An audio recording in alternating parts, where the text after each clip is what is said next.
பஞ்ச பாண்டவர்கள் படையேறும் கோடி நட்டதும் பெண்ணால, நம்ம இந்திரன் சந்திரன் 2 வயல்களும் கெட்டதும் பெண்ணால, கொள்ளை கொள்ளும் ஒரு வெள்ளை தாஜ்மஹால் வந்ததும் பெண்ணால, பாண்டி மன்னர் அரண்மனை மண்ணோடு மண்ணாகி போனதும் பெண்ணால.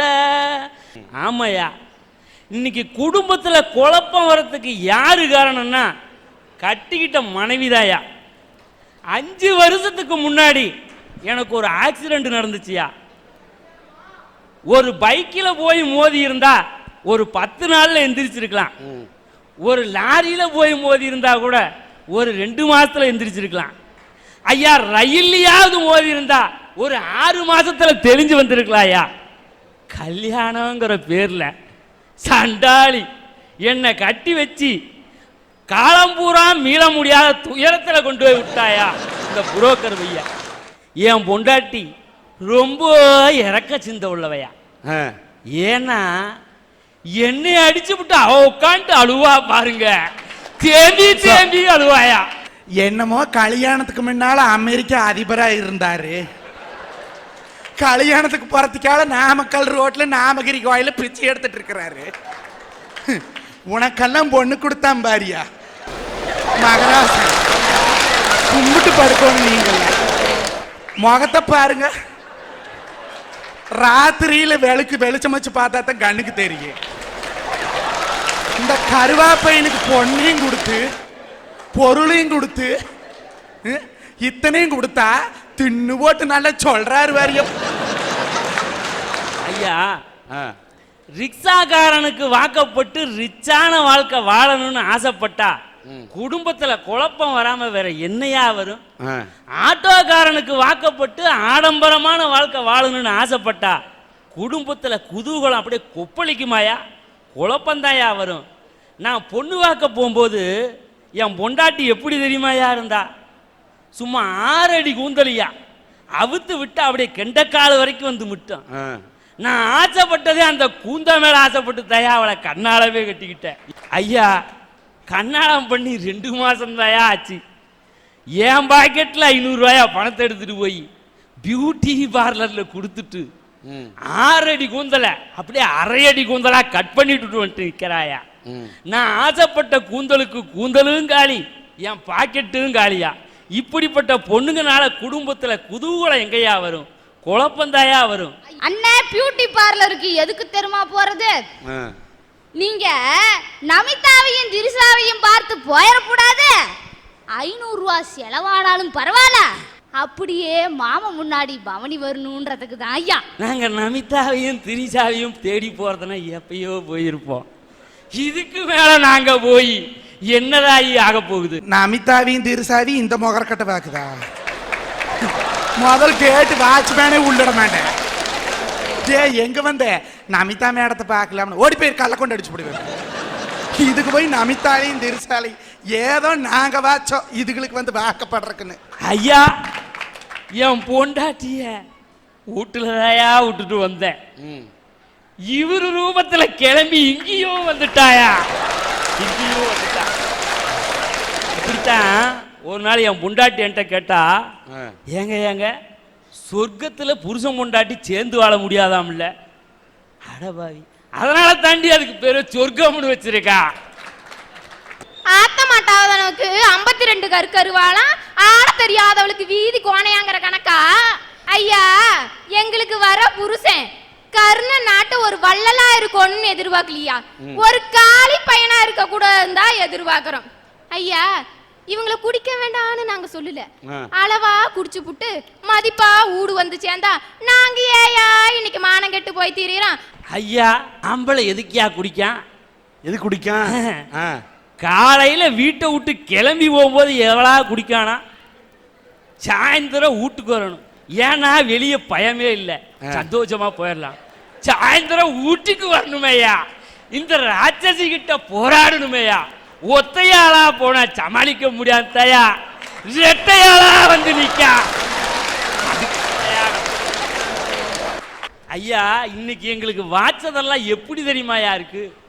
உதட்டுல சிவப்பு சாயத்தை பூசிக்கிட்டு இருக்கலாவும், கண்கள்ல மைய திட்டிட்டு இருக்கிறவளாவும், கைகள்ல அள்ளி அடிக்கிறவளாவும் இதயத்துல அரக்கியாவும் தான் இருந்துட்டு இருக்கா. இப்படிப்பட்ட மனைவி நலத்தாயா குடும்பத்துல குழப்பம்னு சொல்லிக்கிறேன்.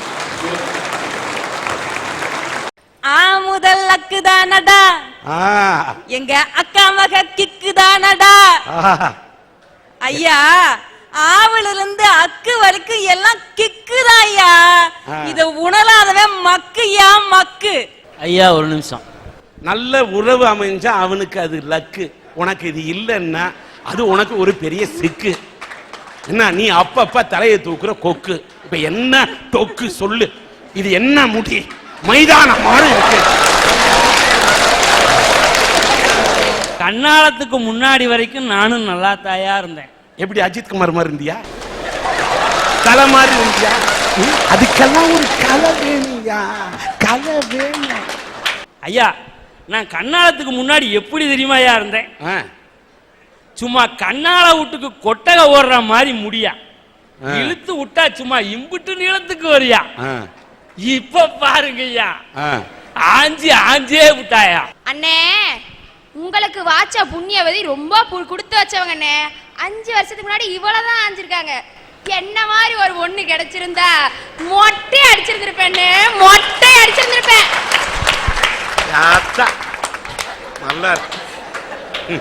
என்னைக்கு அவளை கண்ணாலம் கட்டிக்கிட்டனோ அன்னைக்கே நான் ஆகி விட்டையா அந்த அக்கா சொன்ன மாதிரி மக்கு மக்கு. ஜலதோஷம் வந்தா அழணும், சந்தோஷம் வந்தா சிரிக்கணும். அலறது வாழ்க்கை இல்லையா, சிரிக்கிறது தான் வாழ்க்கை.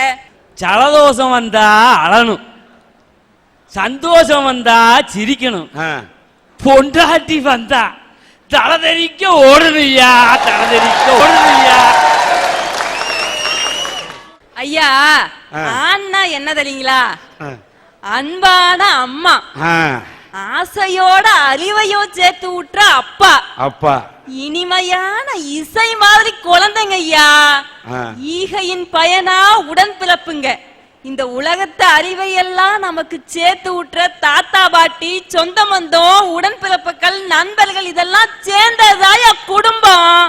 ஐயா, ஒரு கவிஞன் அழகா சொல்லுவான், சின்ன சின்ன சோகங்களாலா வாழ்க்கை சோர்ந்துவிடும், வாடிவிடும் மலர்கள் கூட இதழ் விரித்து சிரிக்கிறது, வாழ பிறந்த உனக்கே அழுகை பிறக்கிறதுன்னு அழகா சொல்லுவாயா.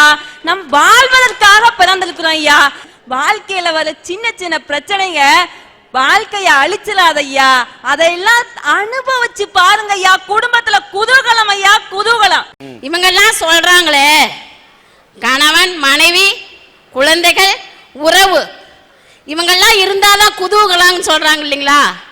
இதெல்லாம் குதூகலமா தான் இருக்கும்.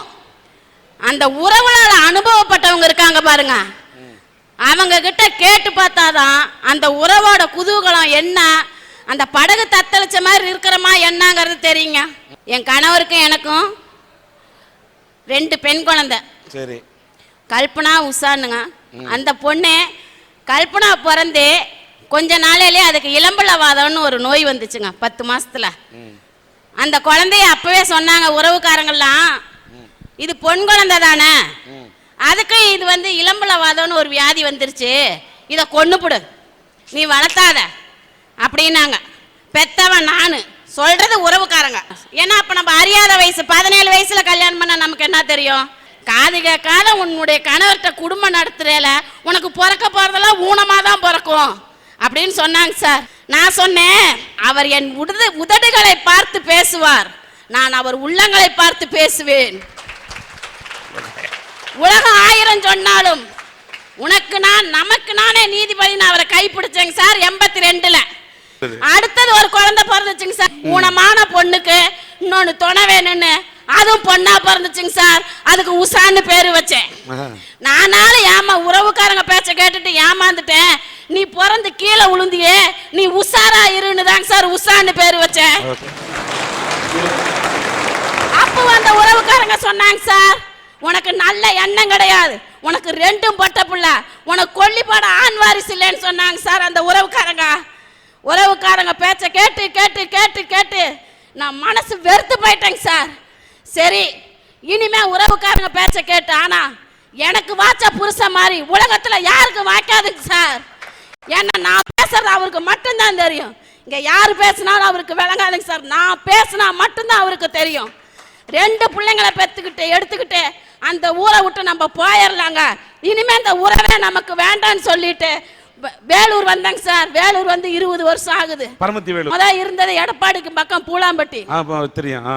இத்தனை காலகட்டத்துல ஒரு ஊட்ட கட்டணும், ஊடு வாசலாச்சு போயிட்டு போகுது. நம்ம சொந்தம் தானே சொல்லுச்சு, எல்லாத்தையும் கூப்பிடுங்க, நம்ம பொழப்ப காமிக்கலாம் அப்படின்னு சொல்லி கிரகப்பிரவேசம் பண்ணி சொந்தக்காரங்களை எல்லாம் வீட்டுக்கு வரவழைச்சு விருந்தோம்பல் செஞ்சோம் சார்.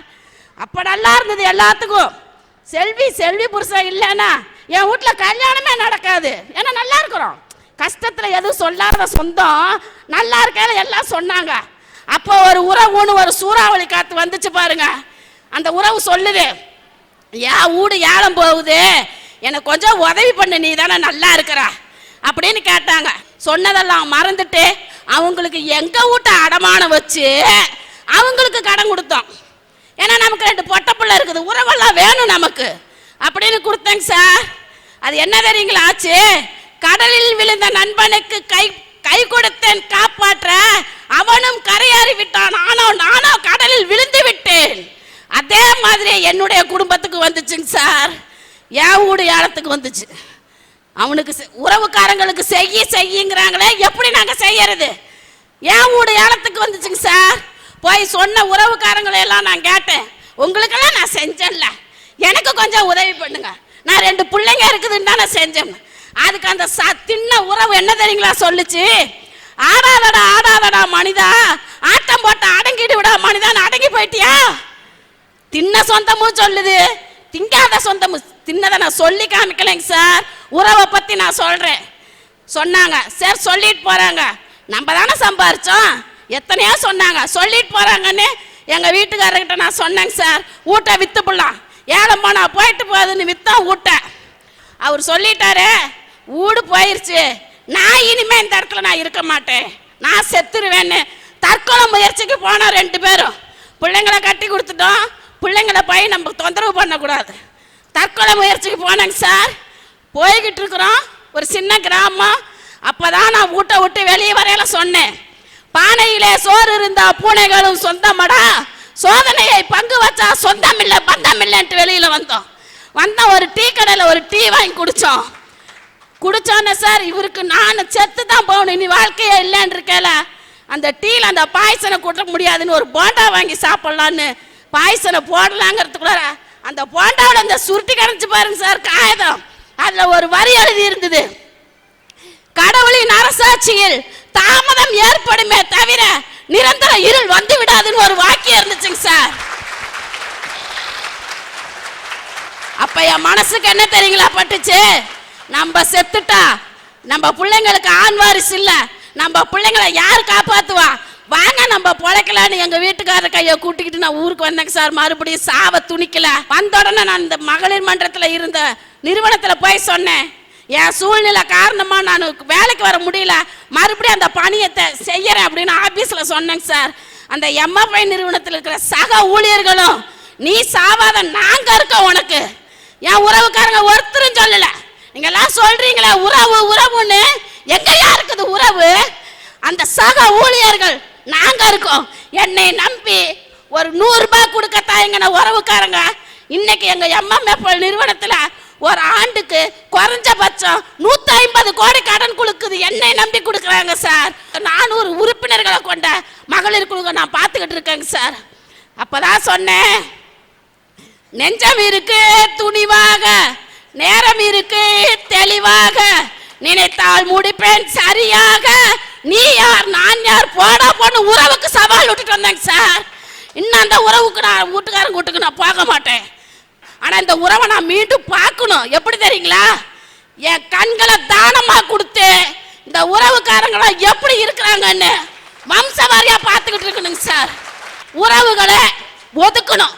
அப்பதான் உறவு இல்லாம இருந்தாதான் குடும்பத்துல குழப்பம் இல்லாம இருக்குங்க சார்.